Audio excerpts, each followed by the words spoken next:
রমজান মাসে মুসলমানরা সূর্যোদয় থেকে সূর্যাস্ত পর্যন্ত রোজা রাখে, কিন্তু অনেকেই একটি গুরুত্বপূর্ণ বিষয় ঠিকভাবে জানেন না।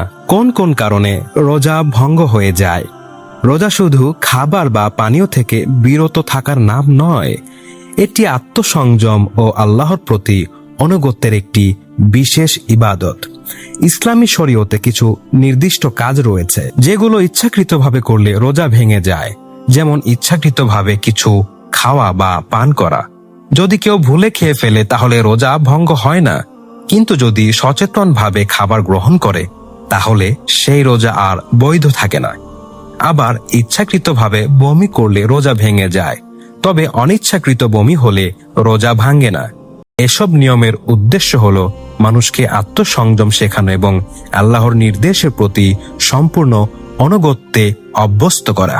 তাই রোজা শুধু শরীরে নয়, এটি মন, আচরণ এবং আত্মারও একটি পরীক্ষা।